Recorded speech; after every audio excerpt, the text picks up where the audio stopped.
Ladies and gentlemen, please rise for our national anthem.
Good morning, happy Sunday. Welcome to Pimlico Race Course. We're getting set for another day of live racing. Naomi Tucker alongside Keith Fustel. Keith, no rest for us, right? No rest, no rest. We just keep on chugging along. That's the way we have to do it. And that's the way I like it. And yeah, looking forward for a Sunday of racing here at Pimlico. Agreed. Big race day yesterday. 9 races, 3 stakes event. We'll look back on those and more in lightning round, but let's look ahead at what is to come today and the current conditions that we will be racing under. Track is sealed fast, firm turf, little bit of rain in the forecast. I was, trying to do my best weather person impression, and I keep an eye on it. But how do you see it unfold? I'm telling you, I glanced a few minutes before the show. It's about 40% chance, through the day. So hopefully it stays away. But they've got the track sealed right now, turf course labeled firm. How do you see that play out? Do you think it makes a difference to the field or any of the runners? Do you look for a particular type of horses, some that might be a bit more flexible in terms of what they can deal with? Wow. Not really. I just play it as it comes along. And then, if I see any kind of tendency, any little bias develop, I'll look into that. But no, sealed tracks can be a little bit tricky for horses. We just don't see them a lot. So that makes it tough when handicapping. So, no, I just don't have a list of horses or anything that they appreciate a sealed surface. That's tough to gauge, no doubt. No, agreed. I do tend to look for horses that are within reach or handily placed, just because sometimes it feels like some are able to go over it better than others, and I guess we'll find out, but I always like a little bit of speed here at Pimlico, but I guess that's also my handicapping style. That's all right. Whatever works for you, and that's what you got to stick with. Yeah, I do remember as an exercise rider when we were exercising or fast working on a sealed track in Australia, because unfortunately I've not done much fast work here in the US. I've had my chance to go around Keelan, which was a lot of fun. But in Australia, you hear the horses' feet rattle, and you can really feel it in their motion that some just enjoy it, and some kind of just lumber a little bit over it. But as you highlight, it's a bit tricky to sometimes figure out who's who. I guess we'll find out if any not take well to it. Let's get going here. 7 races on the card. First race of the day starts the early pick 5. I decided to do an early pick 5 ticket for today. Couldn't find my single. Got my single in the first leg of the Rainbow Pick 6 6 in yesterday with Hello Beautiful, who just, fairy tale story. We'll highlight that in just a second. Race 1, 3 deep, 1, 2, and 7. First race on the card on the turf here. Love to see it.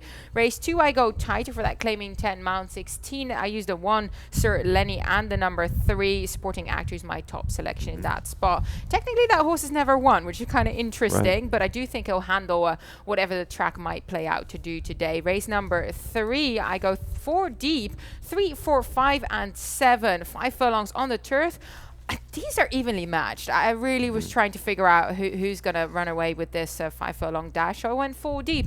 Race number 4, I go back tight again using the 4 and the 6. The 4, my top selection in their electric choke. A bit of a hunch play. I've always liked that horse. Think it will work out for him today, or at least I hope it will. Sheldon knows him well. 3, the hard way, also very, very interesting in there. So use him. And then race number 5, I use the 6 and the 7. Hopefully still alive. Then $48 flat for my early pick 5.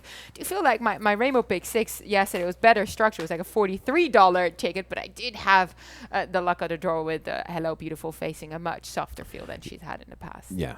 That was an easy one to get you started that with, was a great one. The old free square, as we like to call it. Yeah. Let's get going here with race number 1. Like I said, we start the day on the turf, mile and 16 fillies and mares, claiming 16 to 12,500. Noman is a lifetime. And Keith, we see this similarly. You start with Blessing Honor, the number 2. She starts out for the first time on the turf. Last time out, chased the leading pair home. Beat the rest of the field. I expect her to continue moving upwards after that experience. Yeah, my biggest concern here with this race is how she's going to sustain. I mean, she might be just best at a mile. The mile and the 16th worries me a little bit in here. 2741. I must have. I thought I had 1-7, but I'll go back and change that. Can we change that, guys? I do think you have, 1723 by the looks of it in here. Yeah. 1723 for Somebody's Keith. throwing me a curveball, but Running on that's entry. okay. I was looking at that. I was like, I have the 1 on top for you, but tell me about why you think the 1 is going to win in comparison to the 7, who you do have in second. Talking about the 2, I do think, she's going to get a great trip. I'm worried about the final 16. I think the 1 just might be the most apt to kind of finish at a mile and a 16th. I'm concerned with the 2. I'm concerned with the 7. The 7 back quickly. Looks like her better races now might be behind her. She came back off of a layoff, 2 big tries.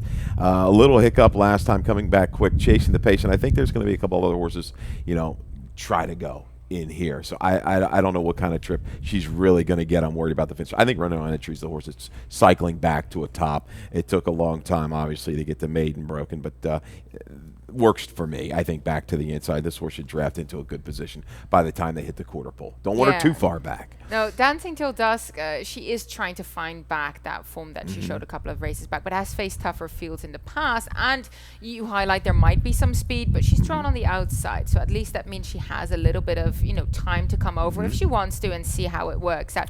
Actually, horse that I use and you didn't get to, a little bit interesting there. Miss Marino goes out for Claudio Gonzalez first time after having been campaigned at Gulfstream Park by trainer Antonio Sano. Now we know Claudio nearly secured a triple yesterday, had 2 wins, including the deputed testimony with Harper's first ride, and then Lebda ran really well in the Shalendon too. So kind of didn't want to sit on a Claudio runner first time with him, because he tends to do quite well, just kind of gets them into a different routine, tries to figure out what their strengths are, and then just let them develop. Yeah, I mean, she's won at the distance. She's going to have to run faster. There's no doubt about it. Will this change? Will the Claudio barn kind of wake her up a little bit more? We shall see. The 3's a stranger that kind of intrigues me from a breeding standpoint. By First Samurai, about 12 or 13% on the turf. Second, Dam, you go back, was a killer on the turf. Was 5 for 21, made 479,000.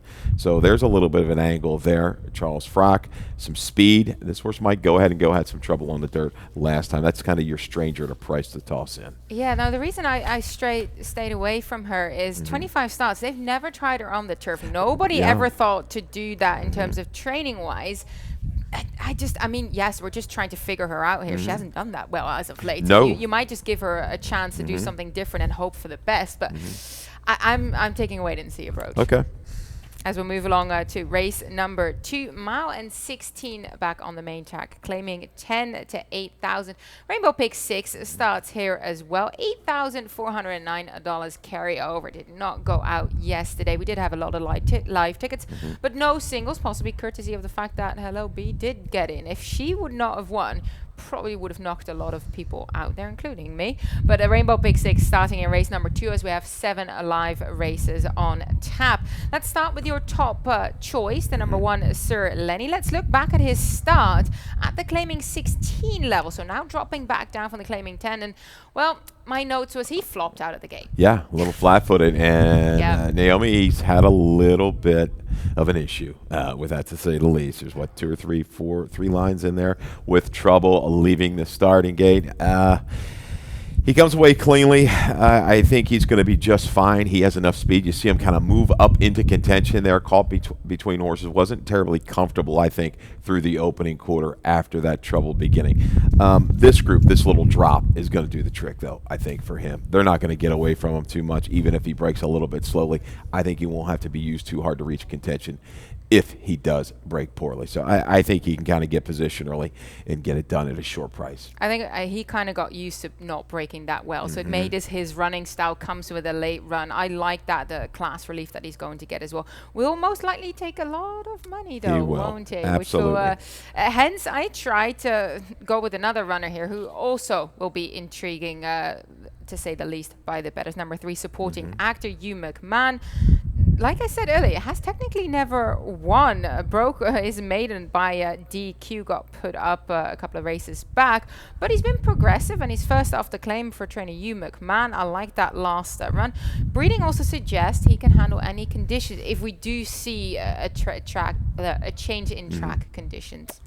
Absolutely. He 1 for 1, obviously put up in that race on the off-track in debut, El Equalizer. And we know that number was a little bit goofy there because the horses have come back out of there and run just fine. So he's been, benefited from slower paces, been up with it and finished into it, just not quite good enough. But I think he's going to have to improve a little bit more to go ahead and beat Sir Lenny. Sir Lenny comes out of a pretty strong race as well. And this is not a horse that's really kind of panned out for Claudio, maybe a little frustrated that he has in a horse they claim back for $25,000, but this little relief should be good. This is a shorter price. I mean, Rock and Ron, he's been a victim of the supporting actor a few times here, hasn't been able to really get close, but he has improved of late. Yeah, I feel to me the top contenders are the 1 and the 3, and then you just start looking at your trifecta runners, basically. And I do hope that supporting actor can continue progressing as she does learn how to put his nose in front. But I agree with you. The horse on the rail is taking significant class relief, which should help him out today. Race number 3, start of the late pick, 5 furlongs on the turf. This was the race that I was kind of going, you know what, I'm going to spread. Because if I'm looking at this field, I can make a case for a couple. We'll start with your top selection here, the number 4, which is I Got a Rock for Michael Catalano. Not in for the tag because he hasn't run in a very long time. That was me puzzling, trying to figure out how come he wasn't in for the tag. He's allowed to be protected because of that 6-month rule. I wonder if he's not kept honest up front, he's the danger of running away with this. And I think that's the key. I think he's fresh. This trainer does fine with horses off of a layoff. And Very looking at it speed-wise, he's gone. I think he clears this field. I don't think anybody can get – if he breaks cleanly the opening quarter, he should be clear into the turn, be able to relax. And when he gets clear, he can run fast. He's beaten 2 other than the break doesn't really bother me for the 4. I Got a Rock. Yeah, I use a hard fall as sort of a little bit of a price play in here, just trying to find an angle in a race that I thought, there's a couple that have good figures, and Damon de Lodovico has been doing quite well as of late. I just like the way that in the last time out, he went 5 furlongs on the turf. I thought that was a change, a bit of an unknown, and he took well to it. Was behind the pace. I didn't expect him to be forwardly placed when cutting back so steeply, but came with a really strong rally once out in the clear, and that's kind of the type of horse that I'm looking for in here, because like you said, there is speed, so he has a target. He can kind of take that sort of lead off the number 4, I Got a Rock. Do you wonder if maybe Big Hambone, if he will try and keep I Got a Rock, honest, but we'll see how that figures out. I do like the number 5 as well, which we have a video replay of Padrino's Heart. Now we do go back A long time, We're don't going we? back. Just to see when Pedrino's Heart won on the turf. We're going back a little, back to July of 20. This race kind of came out of nowhere, right? Was set up off of a poor dirt try. Saved ground every step of the way, eased out top of the stretch, and I tell you, a good finish here to run down a fast horse in Ziggy Mon. Hey, boy's a pretty good turf sprinter as well. Yeah, this is a little reach. Rosali's back, but if Pedrino's Heart's going to wake back up, because he certainly hasn't woken up on the dirt, this is the spot. Maybe he can stalk the speed and edge on by. He's going to be a square price again. What's inside to me, Sabelli always has to be well respected with the turf runners coming into Maryland. This is a horse that was a little too close to the pace last time. Is he going to have to use him again to keep the 4 in touch? I don't know, but he seems to me like he was better last year, and he wants a little bit more contested flow up front to make that run into it. We'll see if he can get that today. I don't think so. 4, 5, 3, 8. 8's another one on breeding and a barn that when they go dirt to turf, they wake up in a big way. There is turf on the bottom side. Well, in general, Bruno Tesori has really woken up here during this extended Preakness meet again. Sort of really cycled back into form. 28% winners at present just on this track. So very, very live when he brings horses over. Good catch on the number 8, Federale. I think he's 20. Sneaky, yes. 20-1 morning line. Hasn't shown that much as of late, but indeed change in surface and a very fast work coming into this as well. 47-1. Half sister was an allowance winner on the turf as well, so one to take a look at, because I tell you, this trainer can hit with some live shots transferring to the green. Yep. Certainly. Race number 4, start of the late pick 4. You created a ticket for us today. How did you structure it? I think there's value in the late pick 4. I wish I could have maybe put a little bit more into it. If you can, and grab a friend, because I think it's going to pay all right. I go 3, 4, 6 to get you started. My Sacred Place, Electric Choke, 3 the hard way. We have a stat on that runner coming up. Race 5, 2 deep. Naomi, one last trial. 8th one morning line. I might have her lined a little too high. Maybe she'll drop into about that 6 range. And I like Kitten with a Whip. Right back is holding form. 6 race, the spread for me, 1, 3, 5, 6. I've got a note up here on top of the race. Anybody's horse race in race number 6. Wrap it up with 2 horses in our nightcap. Only 7 today. The 6 factor in. We have a video of that one. And Sugar Snap, a bomb at 15-1. We'll talk about that turf breeding there on that one. So $24. Got some prices involved. I like it. Absolutely. I think you're right. There might be a couple of upsets here. Let's start with that nickel beaten claimer here. Mowen 16 the distance. I landed on the number 4, Electric Choke. Bit of a hunch play, and also a very good stat here. I know you like your stats on trainer Dale Capuano. Blinkers go off. Not a big sample. 5 runners, 60% winners, meaning a 3 out of 5 won when Dale made that move. Doesn't do it often, but when he does it very effectively. Sheldon Russell gets back on Electric Choke. I think Electric Choke is better off not being asked too early, not aggressive. Kind of let him find his stride, let him get into it, and then gradually build up that momentum, because he'll keep on finding for you. Now, Sheldon knows him. Sheldon does this very well. I think they're going to suit each other, and Electric Choke tends to do well on both types of going. Fast and good going. Has been pretty decent in the past. Has actually won on the muddy surface at Laurel before as well. So kind of looking for a horse that is capable of navigating whatever comes his way. Do respect your top chance, though. 3 the hard way as well. Yeah, Electric Choke. He's a doubtful one, as you talked about it. What track, fast track, doesn't really matter. Now, he's not what he once was. He ran a top with Sheldon his last race. The race just kind of, it was a weird race at Delaware. I remember Monkey's Medal looked like he was going absolutely nowhere upper stretch and was able to kind of get up. So Electric Choke, a user for me. My Sacred Place, I think it's going to be the speed. But, yeah, let's talk about the 6-3 the hard way. We've got a stat for Claceris here. Here you go. Robert Claceris last 3 years in the dirt. Small sample, but we've hit with these small samples when we do the stats here. 3 for 9, 33%, and 6 for 9 in the money. 180-day or more layoff. There's the ROI. It's gaudy, 688. We're not going to get a huge price.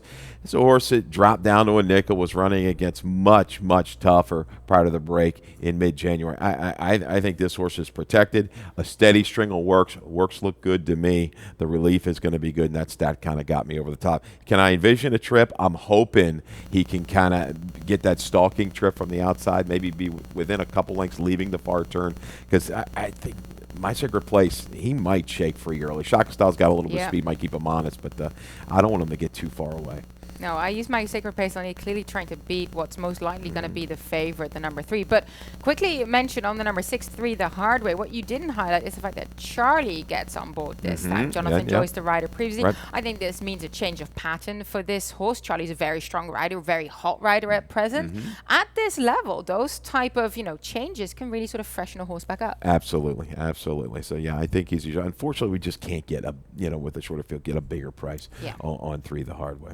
Yeah, I use them in my exacta. Race number 5, mile and 16 on the turf. But before that, we're going to take a break.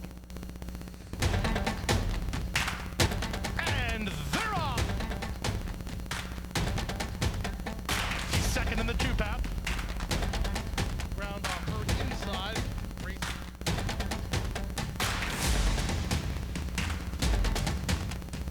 A quarter of a mile to go, and he's 6 on top.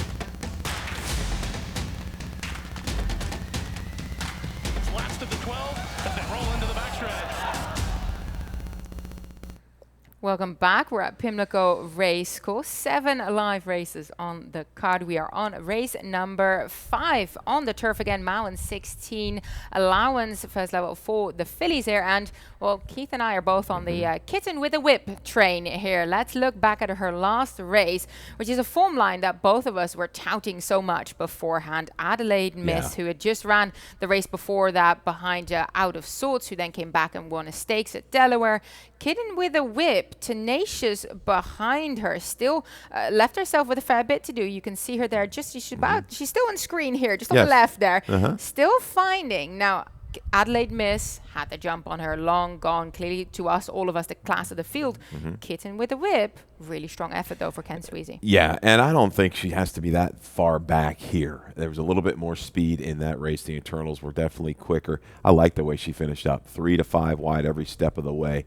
Came on well, gets the extra 16th mile. We commented last time about that race at Belmont where the kind of just packed it in after some trouble, protected her for another day. She ran big, just keyed up against a little bit better horse in Adelaide Miss. Yeah, no, I think this should be her race based on the class and some of the horses that she's faced in the past. But you also use the number 1 last trial for trainer Kelly Rubley. Comes off a slight break, gets back on the turf, has done decently on the turf, but it's kind of, which version of one last trial is going to stand up here. And I'm just going to forgive the try on August 21st of 2020. Turf course labeled good that day, might even played towards the softer version, yielding version. You see the variant of a 47, extremely high there. So yeah, I'll forgive it because the race before she beats Quiet Company, who recently won a 2 other than Waiting for a Star, another good horse. There's some really good horses out of that race that she beat. Forgive that. Dirt form, okay, a little bit of a break, a little freshening. I think, again, there's not a ton of flow in this race, serious flow. She'll get position and finish on a firmer course this afternoon. Yeah, I'm going to be devil's advocate here, though. The fact that she didn't like that good going is not what I'm looking forward to, because I do think there's going to be a little bit of give in the ground today, especially because it has been raining in the last 24 hours. It was even raining when I walked to the set. So I'm going to say Traffic Song, who won on the good going at Monmouth, can handle that, has done well. However, she's not going to get the trip that she wants. She rattled up the front without any pressure. So basically just had a cushiony lead and kind of plodded along and kept on going. Not going to happen today. There's some speed on the inside. I think Forever Dreaming wants to go to the front as well. But if the number 7 Traffic Song can sit off one of these speedsters going forward, I think she's interesting here. Very unexposed filly coming into this. I use her in my exacta because I'm thinking that Belmont form as well as the Monmouth form, I think it's going to hold up. Yeah, and this is a little tricky race with flow as well. You see Traffic Song did it on the front, but sometimes horses just inherit the lead, and the jock makes the right kind of move, is able to slow things down and get it done.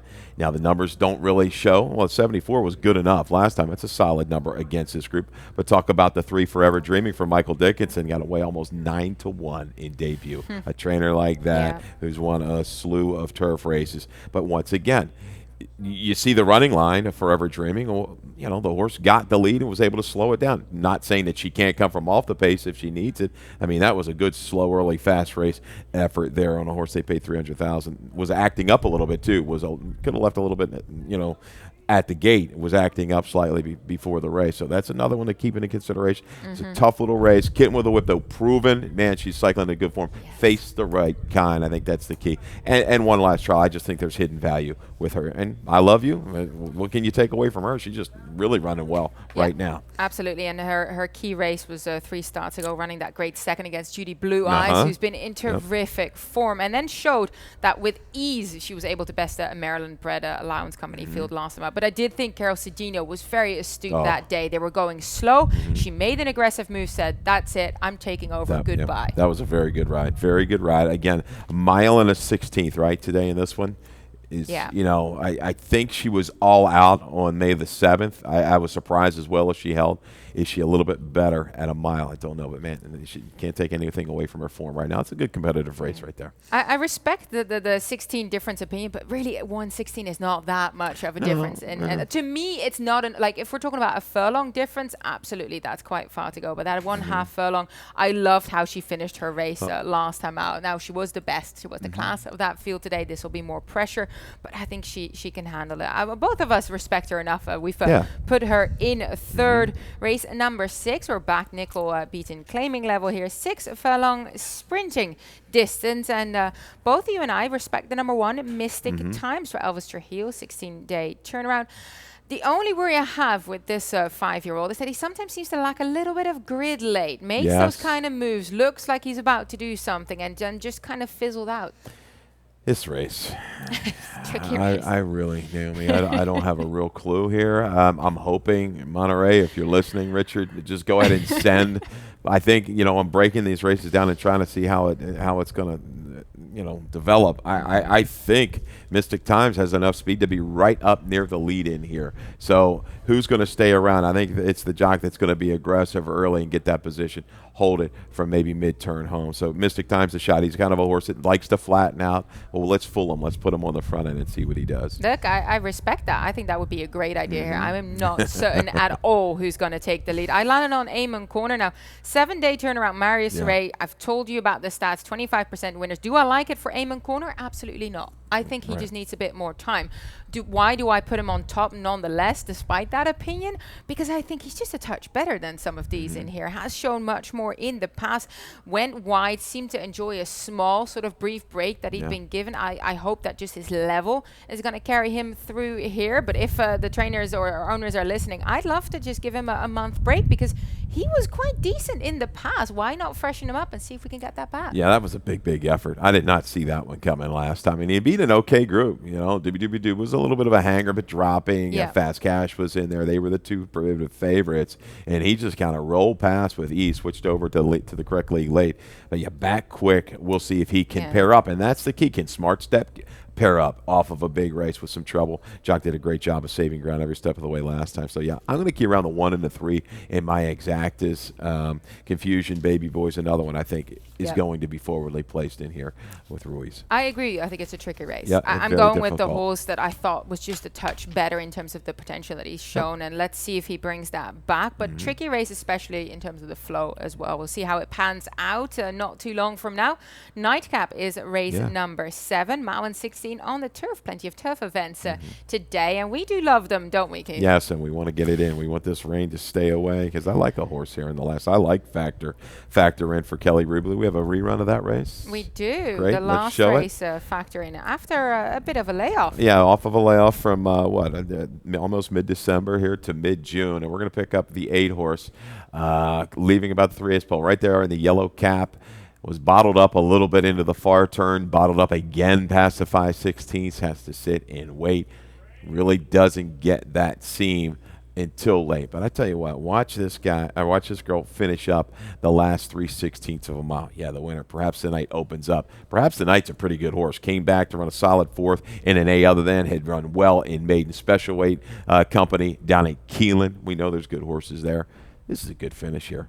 I think she's going to be able to settle. somewhere in about mid-pack by the time they hit the far turn and bring a punch home to get it done. It's the kind of finish that we like to see on the grass. And I agree with you. Factor in. She was in between tightly bunched group that couldn't find a seam, had to wait. And when she did, she was able to still show a bit of gusto late, which is the reason that I used her in second, because I tried to come up with a price play. 6-1 morning line. First time starter Alpha Zulu for trainer Kelsey Danner.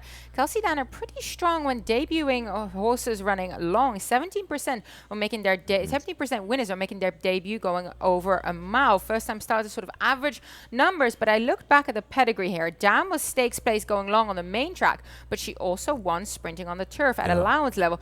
Plus, she's a half sister to a Grade 2 winner. The Illinois Derby winner recaptured the glory. That was a mile and an eighth, but he's also won going long on the turf as well. Now, plenty of exposure in terms of firstest in the family. None have been able to get the job done on first asking, but I thought it's worth a price play in here against, a good group, but not the toughest of maiden special weights groups. Agreed. I think this horse is going to be live. Check the board here. We've got a scratch of the 3 Unshakable You. This horse probably will come down off of that 6-1 morning line.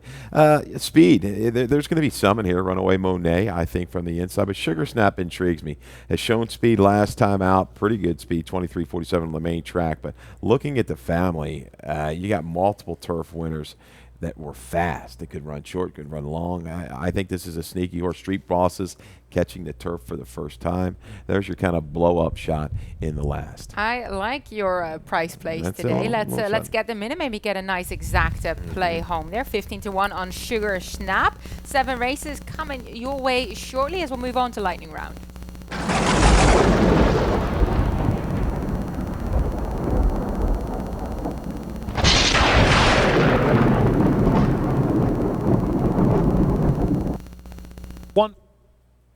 Under Sheldon Russell, and Colin Mischief second, and Precious is in third. Hello, beautiful. Sheldon Russell, career win, 1,500.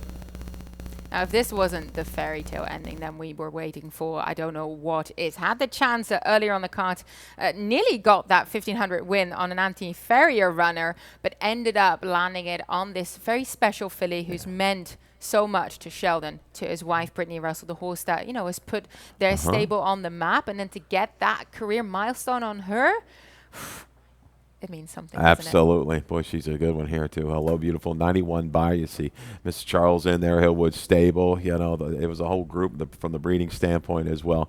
Yeah, that was fitting that he gets it done on Hello, beautiful. It truly was. Now, it wasn't the toughest of field, I must admit. That wasn't an easy task for her, but she still had to get it done. Was playing up a little bit before the stalls as well, then didn't break as cleanly, kind of broke inwards from that inside gate. Sheldon mentioned that as well, but her class certainly prevailed. So couldn't be happier for all the connections involved. Another horse that came back to winning ways, Harper's First Ride. Stakes victory for him in the deputed testimony for trader Claudio Gonzalez. Now, we know Harper's First Ride so well. Grade 3 Pimlico special winner. Went to Robertino Diodoro. Didn't enjoy himself that much. Seems to relish this circuit. Yeah, was able to get to the front from the 6th post. Cordmaker took back, went around, got involved with a duel, but Harper's First Ride hedging back to that top form that we've seen in the past. When he's right, he's really good. And good ride, heady ride there by the jockey crew. So, yeah, Harper's First Ride.